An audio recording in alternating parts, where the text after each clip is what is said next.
Marvin from shopsadapage.com, and today we're going to do a not so massive tech unboxing episode 1. Let's get to it. Alright, so where do we start? How about this? Oh, it's the new Nia Q8 Bluetooth headphones. I got this for about 429 pesos, and I think this is a good value for money because it does pack a lot of features. By the way guys, if you want to get one of these, make sure that you get an authentic one or the new version because there's a lot of fake ones and older versions that doesn't support the new Nia Connect app. So let's see what's inside. Okay.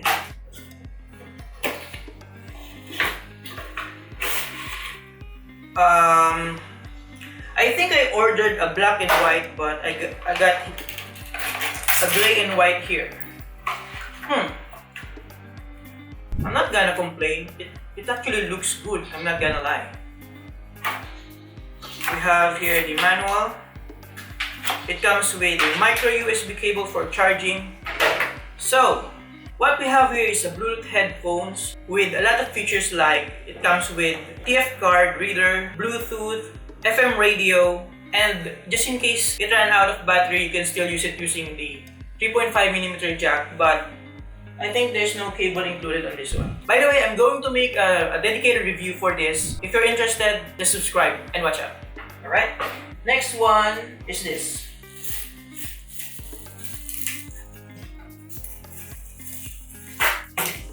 I think this is the JBL T110 in-ear headphones. Yeah. Alright. So here is the JBL Harman T110 in-ear headphones. I got this because I really love the older brother, the JBL T450 headphones. And I think this is a good in-ear headphones as well. So let's proceed on the unboxing. Paperwork. It comes with replacement earbuds or rubber tips, whatever you want to call it. Alright. What I like about this is that the cable is flat, so it's basically tangle free. Like its older brother, the JBL T450 headphones. By the way, it says here pure bass. We'll see if it actually does pack a lot of bass in it once the dedicated review comes out. But for my first impression, it looks pretty nice. Again, the cables are tangle free. It's actually long than I expected. By the way, watch out again for the dedicated review of this. Next, we have a Fantech mouse. Fantech LeBlanc WG8 wireless gaming mouse.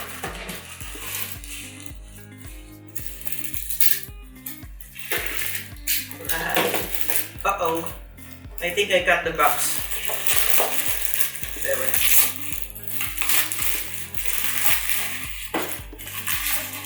Okay, so although it comes with a massive rubber wrap, the packaging is still broken. But I'm sure the mouse is fine. So let's go with the unboxing.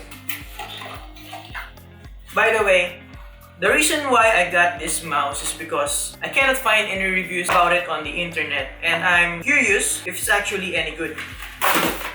Because I wanted to try a wireless gaming mouse, but I can't afford the expensive brands like Logitech, Razer. So I found this brand, the Fantech. I'm not sure where it's made, but it's made in China, of course. But I think it's a pretty decent brand, and all of their peripherals is actually affordable. So I think I'm going to make videos about their products, their wireless gaming mouse, keyboard, mousepad, and everything else because that's the only brand that I can afford right now. So right here we have the Fantech LeBlanc WG8 wireless gaming mouse. At first glance, I thought it's a little bit small, but I think it will fit my hand properly. Another thing is, before I got this, I know that there's no software included for the wireless gaming mouse, but I'm planning on using the application called Mouse Manager so that I can change the function of this forward and back button so that I can use it for editing videos using Adobe Premiere Pro. So it doesn't come with the battery. It comes with its own wireless dongle here. And the good thing is it has on and off switch. I'm going to make a dedicated video on this, and I think I'm going to like this because it looks pretty nice. Next one is this is where I'm excited, guys. This is the Fantech K611 10 keyless gaming keyboard. I'm having high hopes with this. Alright. As you can see here. Let's see what's inside. This is going to be for my wife's gaming setup or productivity setup. Whatever she wants to use it. Wow, okay. Okay, it's heavy. So inside the box we have the keyboard itself. Surprisingly, there's no paperwork, but that's fine. Wow! It actually doesn't look that bad at all. I mean, it has a lot of weight to it, maybe because of the metal backplating here. The keys are actually pretty nice. I'm expecting that the keys are a little bit mushy because it's not a mechanical keyboard, it's just a membrane keyboard, but compared to the one that I reviewed before, the 4FVQ one, I think this is much better when it comes to the tactile feedback of the keys. And it's actually pretty nice. Look, I'm expecting that the quality of this is a little bit more cheaper because I just got this for about 645 pesos. I'm excited to use and make a review about this, guys. Okay. Alright. So we have here another Fantech product, the MP64 basic mousepad.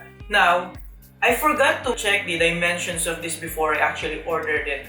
And when I got the packaging, I thought, why is it so small? And then I realized I didn't check the dimension of it on the website. That's why I got a small extended mousepad. But I think with the Fantech K611 and the Fantech WG8, it will work just fine. As you can see, it actually fits the keyboard pretty well, as well as the Fantech WG8 mouse. And there's actually a lot of surface area to work with. I'm excited for this setup, guys. If you just sum it up, I just got the mousepad for about 160 pesos, the mouse for about 300, I think 397, and then the keyboard is just 645. So it's around 1,000 plus pesos only for a complete gaming setup without the headset. I'm also planning to buy the Fantech gaming headset, but let's save it for another video. Okay, so the last product we have here is what is it? I'm just gonna rip it.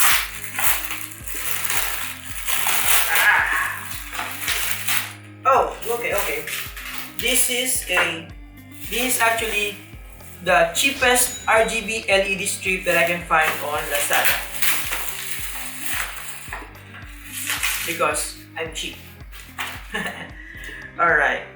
So, to prevent your LED strip lights from falling after you initially stick it, you can use heavy, strong adhesives such as Mighty Bond's glue stick and adhesive spray. Alright. That's fine.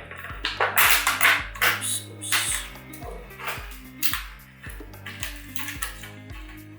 I'm actually going to use it for my wife's gaming setup again, and that will double as my shooting setup.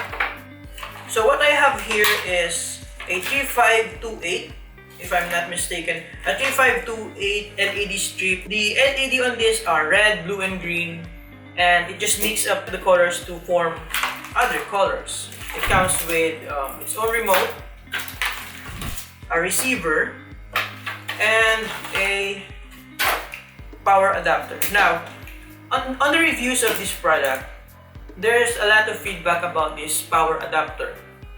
They're saying that this is a poorly made power adapter, but others say that it's fine.